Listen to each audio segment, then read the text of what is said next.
बात करेंगे जो कि रिस्क बढ़ाने वाली है, मतलब कि हाई रिस्क कंपनी के बारे में बात करने वाले हैं। तो यहाँ पे जो कंपनी मैं कवर करूंगा इनमें थोड़ी बहुत कमियां भी है। कमियां इन द सेंस, मतलब अगर कंपनी के मैं फंडामेंटल की बात करूं तो कहीं ना कहीं कुछ वीकनेस देखने को मिल रहा है, लेकिन इन कंपनी में ऐसा लगता है कि आने वाले टाइम पे ये कंपनी एक स्ट्रांग कंपनी बन सकती है। कहीं ना कहीं प्रमोटर ने अपने स्टेक्स कम किए हैं, कुछ इस तरीके की चीजें देखने को मिल रही है, लेकिन हमने इसको कई बार कवर किया है और परफॉर्मेंस भी एक कंपनी दे रही है। एंड मुझे लगता है अगर ये इसी तरीके से ग्रो करती रही तो आने वाले टाइम पे इन कंपनी के फंडामेंटल अच्छे हो सकते हैं। और ये अभी जो कंपनी है, अब कह सकते हो कि माइक्रो कैप के साइज में एक कंपनी देखने को मिल रही है।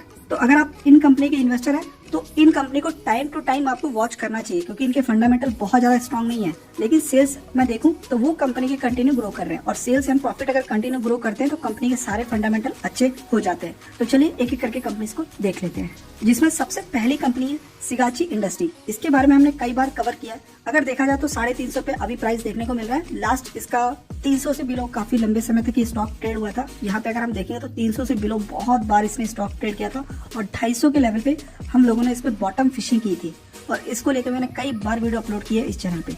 अभी देखा जाए तो एक साल में नॉर्मली 17% का रिटर्न है और बॉटम से अगर मैं देखूं करीब 250 से देखूंगा तो करीब 50% का रिटर्न मिल चुका है। तो बहुत ही अच्छे तरीके से कंपनी ग्रो कर रही है। ठीक है, ये तो हमने देख लिया। अभी कंपनी के बिजनेस मॉडल को आप देखेंगे तो ये एक one of the largest manufacturer है।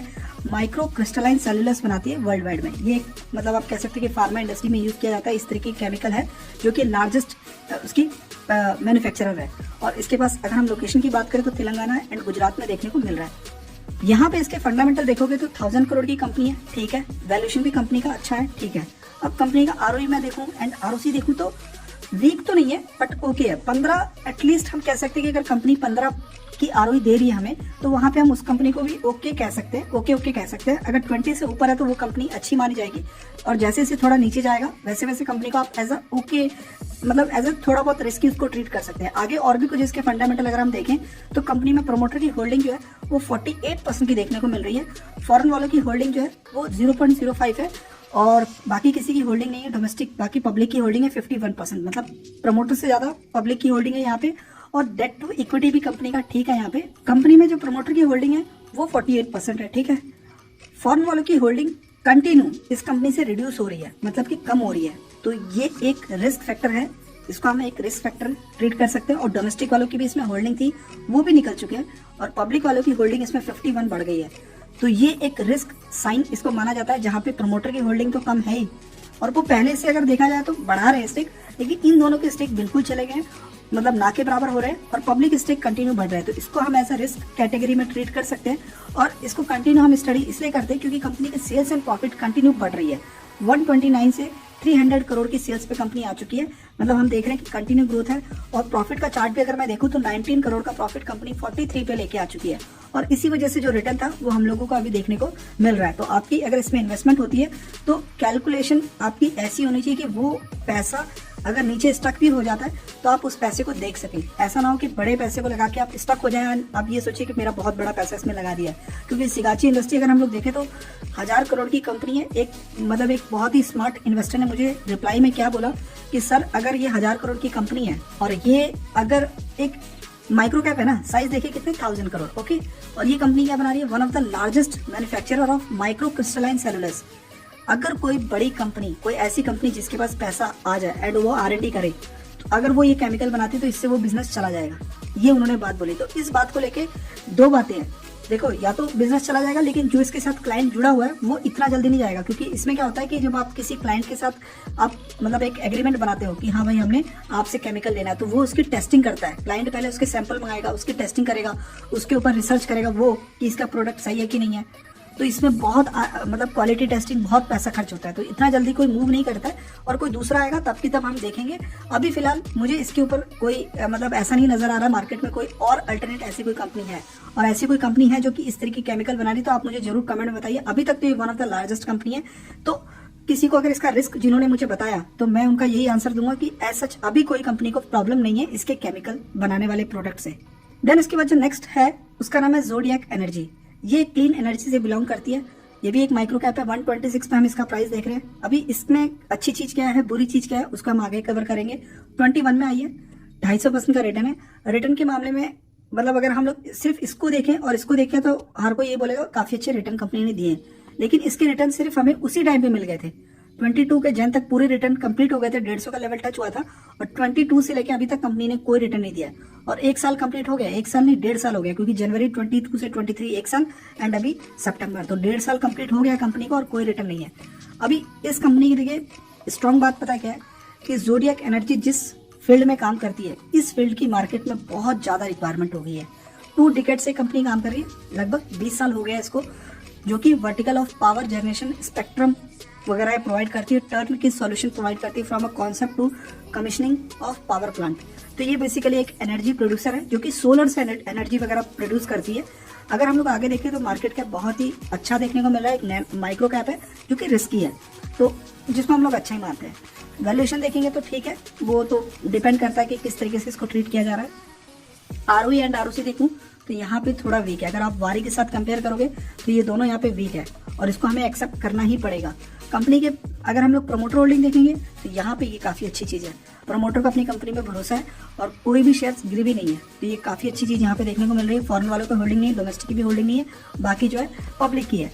और कंपनी के ऊपर कर्जा भी रहेगा क्योंकि इनका ऑलवेज जो है जो मटेरियल होता है वो एक्सपेंसिव होता है, जिसकी वजह से ऐसी कंपनी पर डेट टू इक्विटी आपको ऑलवेज 1 से ऊपर देखने को मिलेगा।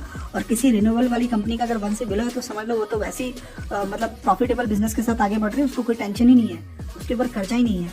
इसमें एक चीज़ और है कि कंपनी की सेल्स कंटिन्यू ग्रो हुई है, ठीक है, 5 साल में, लेकिन पिछले 22 से लेकर 23 तक कंपनी का 143 से 138 पे देखने को मिला है, तो सेल्स यहाँ पे भी गिरी है। प्रॉफिट कंटिन्यू कंपनी का ग्रो किया है 22 तक, लेकिन 23 में फिर प्रॉफिट गिरा है 5.5 से 3.5 करोड़, 3 करोड़ 20 लाख के आसपास कंपनी ने प्रॉफिट उठाया।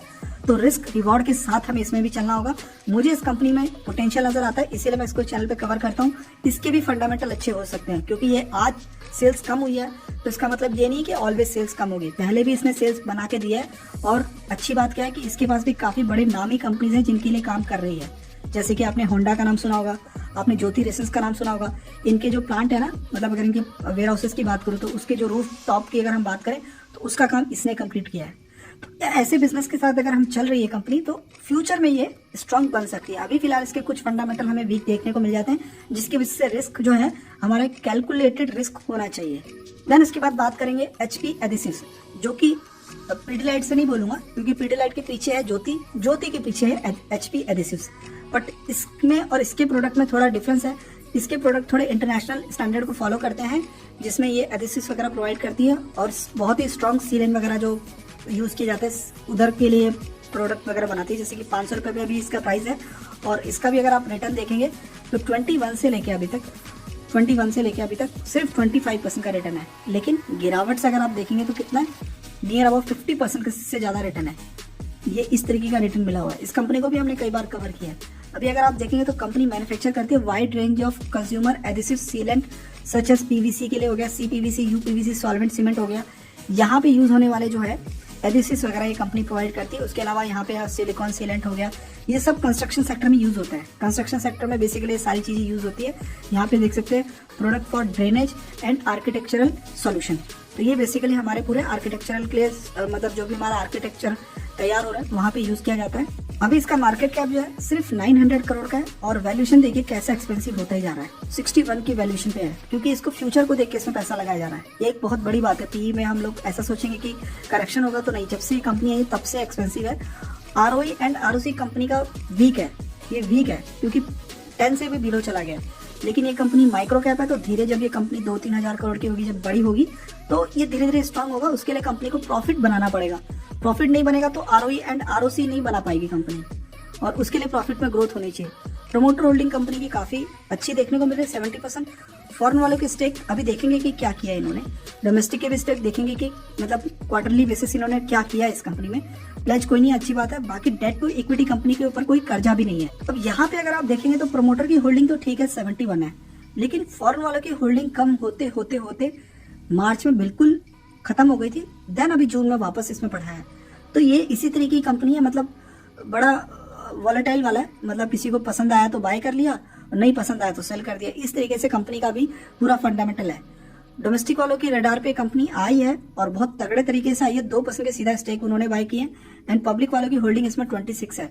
बाकी मैं अगर ग्रोथ देखूँ ना तो क्वार्टरली बेसिस थोड़ा अप्स एंड डाउन है, लेकिन कंपनी के रेवेन्यू जो है सालाना बेसिस ये पूरे ईयर के हमने ओपन किए और कंटिन्यू ग्रो करते करते 87 करोड़ की सेल्स अभी 233 करोड़ की सेल्स पे आ गई है।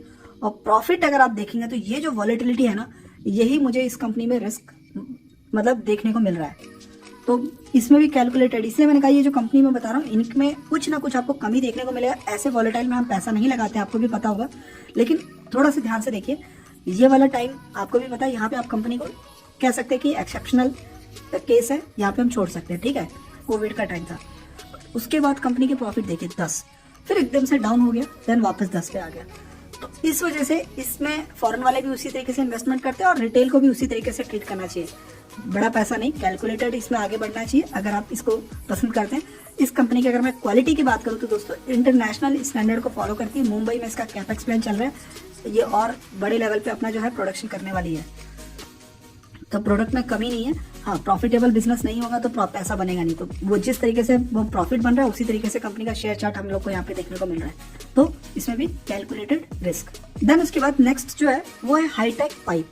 अभी देखिए इसको भी हमने कई बार कवर किया है, 81 पे है। अब इसके भी अगर आप फंडामेंटल को देखेंगे तो 7% का भी जंप है, एक साल में लगभग 86% की यहाँ पे गिरावट है। मैं एक्चुअली दूसरे वेबसाइट पे देख लेता हूँ। तो अभी इस कंपनी के हम पहले रिटर्न देख लेते हैं। तो मैं क्या करूँगा, सीधा मैक्सिमम चार्ट पे क्लिक कर देते हैं। तो यहाँ पे मैं देखूंगा ना तो ये करीब 2018 में आई है, मैक्सिमम से पता लग रहा है। 2018 से ये कंपनी आई है, तब से लेके अभी तक कितना है, 94% का रिटर्न मिला है 2018 से, मतलब पैसे डबल किए हैं।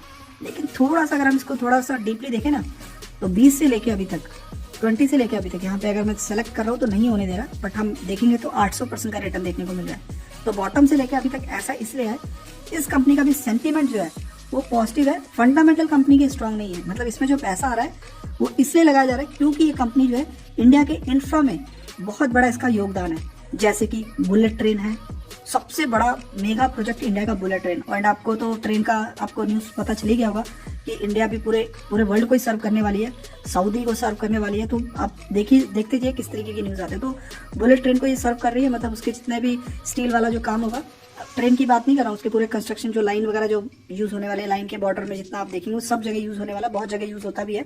इसके अलावा और भी मेगा ऐसे प्रोजेक्ट है कंस्ट्रक्शन में जहाँ पे इसके स्टील पाइप यूज़ हो रहे हैं। बट अभी मार्केट के अगर हम चैलेंजेस की बात करें तो बड़े बड़ी कंपनीज है जिसकी वजह से इसके फंडामेंटल डामाडोल हो जाते हैं। जैसे कि पहले आप यहाँ पे ये देखिए, हाईटेक पाइप क्या करती है, ERW स्टील राउंड हो गया और सेक्शन पाइप हो गया, कोल्ड रोल्ड स्ट्रिप हो गया, engineering product and distribution of the same across India. इस तरीके का बिजनेस है और एक वन ऑफ द लीडिंग है ये कंपनी यहाँ पे देखने को मिल रही है। मार्केट कैप कितना है, 1000 करोड़ का मार्केट कैप है इसका। तो यहाँ पे अगर आप देखेंगे ना, एग्रीकल्चर में जैसे कि आप यहाँ पे देख सकते हैं, इंफ्रा में ये देख सकते हैं, ऑटोमोबाइल में इसमें यूज हो रहा है, आर्किटेक्चर यहाँ पे यूज हो रहा है और इंडस्ट्रियल यहाँ पे यूज हो रहा है इस कंपनी की पाइप वगैरह। और थोड़ा शॉर्ट में अगर आप देखना चाहेंगे तो कंपनी के क्लाइंट देखिए, यहाँ पे अगर आप देखेंगे तो ये गवर्नमेंट कंपनीज है सबकी सब। ये स्टार्टिंग में जो देख रहे हैं ना आप यहाँ तक, ये सब गवर्नमेंट है। उसके बाद प्राइवेट में टाटा, L&T हो गया, फिर उसके बाद DLF है, जियो है, एयरटेल है, मतलब ये दोनों आपस में कॉम्पिटिटर हैं बट इसके क्लाइंट है, अदानी है। उसके बाद यहाँ पे आप देख सकते हैं ये भी गवर्नमेंट है, दिल्ली मेट्रो भी है। दिल्ली मेट्रो का नेटवर्क देखा ना आपने, इसी वजह से इस कंपनी को हाई स्पीड बुलेट ट्रेन का भी काम मिला हुआ है। जली जीवन हो गया, dedicated freight corridor, national highway, इस तरीके का काम है। और ये जो आप काम देख रहे हो ना, फंडामेंटल धीरे धीरे अभी स्ट्रांग हो रहा है इसका। यहाँ पे अभी मार्केट कैप सिर्फ 1000 करोड़ का है, वैल्यूएशन भी कंपनी का ज्यादा एक्सपेंसिव नहीं है। ROE एंड ROC धीरे धीरे कंपनी अभी अच्छा बना रही है, थोड़ा और वीक था पहले, 10 के आसपास था, अभी 14 पे देखने को मिल रहा है। अब इसमें प्रमोटर होल्डिंग अगर आप देखेंगे तो प्रमोटर ने अपने स्टेक कम किया है, ठीक है। और यहाँ पे हम देख रहे हैं तो 59 से 56 हुआ है, देन 55 हुआ है। ये एक रिस्क पॉइंट होता है अगर ऐसे प्रमोटर अपने स्टेक्स कम करें। डोमेस्टिक वाले के स्टेक बिल्कुल नहीं थे, मार्च में एकदम से आते हैं फिर थोड़ा सा ट्रिम करते हैं, ठीक है। मतलब उन्होंने पैसा लगाया है और ये पैसा बहुत ज़्यादा है क्योंकि बिल्कुल नहीं था तो उन्होंने इस कंपनी में पैसा डाल दिया है। डोमेस्टिक वालों के पास बिल्कुल स्टेक नहीं था, फिर अभी लास्ट क्वार्टर में वो लोग आए हैं एंड अभी 5% के आसपास देखने को मिल रहा है। पब्लिक वालों के पास होल्डिंग लगभग 38% है। तो ये जो पैसा आया है ना इन लोगों का, यहाँ पे जो मैं देख रहा हूँ मार्च में इस साल, ये इसलिए नहीं आया कि ये कंपनी बहुत ही जबरदस्त है, हर जगह से अच्छी, नहीं, इसके ग्रोथ में कमी है। जिस हिसाब से प्रॉफिट होना चाहिए उस हिसाब से कंपनी प्रॉफिट नहीं दे रही है। ग्रोथ देखेंगे तो 1300 करोड़ की सेल्स, 2000 पे है कंपनी की सेल्स, कंटिन्यू ग्रो की है, ठीक है। प्रॉफिट चार्ट देखिए कैसा है, 27, 20, 22, ठीक है। यहाँ पे तो ठीक है, ओके। फिर यहाँ से 40 हुआ है, देन अभी इस साल कंपनी का प्रॉफिट गिर गया है। तो ये जो कंपनी की ग्रोथ है ना, ये आप यहाँ पे देखेंगे यहाँ पे अगर आप देखेंगे तो इससे क्लियरली पता चल रहा है कि कंपनी के प्रॉफिट में गिरावट हुई है, और प्रॉफिट में गिरावट की वजह से कंपनी को हम अच्छा नहीं बोल सकते हैं, बट पैसा आया है। लेकिन उन्होंने भी अभी रिसेंटली थोड़ा सा ट्रिम किया है, तो इसमें सेंटीमेंट पॉजिटिव है। तो इसको भी आप ऐसा बिल्कुल सुपर स्ट्रॉन्ग कंपनी नहीं बोल सकते हो, क्योंकि देखिए वीकनेस भी हमें एक्सेप्ट करना होता है ना, सारी चीजों में अच्छाई तो हम बोल नहीं सकते हैं। तो इस कंपनी में मुझे इस तरीके से लगता है कि इसमें भी कैलकुलेटेड रिस्क लीजिएगा, बिंदास होकर आगे नहीं बढ़िएगा। फ्यूचर बहुत ब्राइट है इस कंपनी का, जिस तरीके का इसके प्रोडक्ट यहाँ पे हम